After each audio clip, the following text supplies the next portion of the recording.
दोस्तों, भारत के एक ऐसे राजा जिन्होंने रॉयल्स रॉयस जैसी एक लग्जरी बड़ी कार कंपनी को घुटने टेकने पर मजबूर कर दिया था।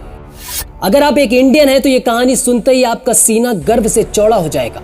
जी हाँ, मैं बात कर रहा हूँ अलवर के महाराजा जयसिंह प्रभाकर की। दोस्तों, ये बात है 1920 की, जब वो लंदन में एक आम आदमी की तरह से रॉयल्स रॉयस के शोरूम में चले गए थे। उस वक्त उनके साथ न कोई नौकर था और ना ही उन्होंने कोई शाही पोशाक पहनी हुई थी। मैनेजर ने उनकी पोशाक को देखते हुए एक गरीब भारतीय समझकर उनका अपमान किया और रॉयल्स रॉयस शोरूम के बाहर निकाल दिया। लेकिन महाराजा जयसिंह ने अपने गुस्से पर काबू रखा और चुपचाप अपने होटल पहुंच गए। अब महाराजा के दिमाग में सिर्फ एक ही बात चल रही थी कि रॉयल्स रॉयस को सबक सिखाना है। उसके बाद उन्होंने रॉयल्स रॉयस को खबर भिजवाई कि अलवर के महाराजा यहाँ गाड़ी खरीदने आ रहे हैं। अच्छा, ये खबर सुनते ही शोरूम के बाहर रेड कारपेट बिछा दिया गया और महाराजा के पहुंचते ही उनके सम्मान में सब सर झुका के खड़े हुए थे। महाराजा ने देर न करते हुए 7 रॉयल्स रॉयस का ऑर्डर दे दिया और उन सब का पैसा उन्होंने कैश में चुकाया।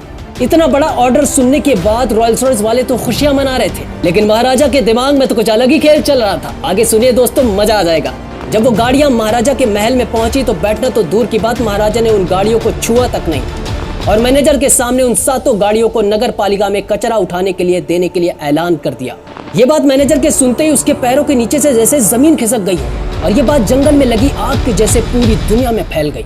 यूरोप और अमेरिका में जब कोई रॉयल्स रॉयस गाड़ी को खरीदता तो सब उसका मजाक उड़ाते हुए कहते कि ये गाड़ी तो भारत में कचरा उठाने के लिए यूज की जाती है। अब रॉयल्स रॉयस कंपनी डूबने लगी और दुनिया भर में इसकी बहुत ही फजीयत होने लगी। उसके बाद रॉयल्स रॉयस को अपनी गलती का एहसास हुआ और उन्होंने महाराजा जयसिंह के सामने घुटने टेक दिए और उन्होंने महाराजा को एक पत्र लिखा जिसमें उन्होंने माफी मांगी और उन गाड़ियों को कचरे में ना चलाने की रिक्वेस्ट भी की और 6 न्यू रॉयल्स रॉयस गाड़ी फ्री में देने का ऐलान भी किया। इस तरह से महाराजा ने अपना बदला लेकर उनको माफ कर दिया और दुनिया को एक बहुत बड़ा मैसेज दिया कि किसी भी इंसान की पोशाक से उसका आकलन कभी नहीं करना। दोस्तों, अब आप क्या सोचते हैं कि महाराजा ने ये ठीक कदम उठाया था? आप हमें चैट सेक्शन में जरूर बताएं और ऐसे ही अमेजिंग वीडियो देखने के लिए चैनल को सब्सक्राइब करें।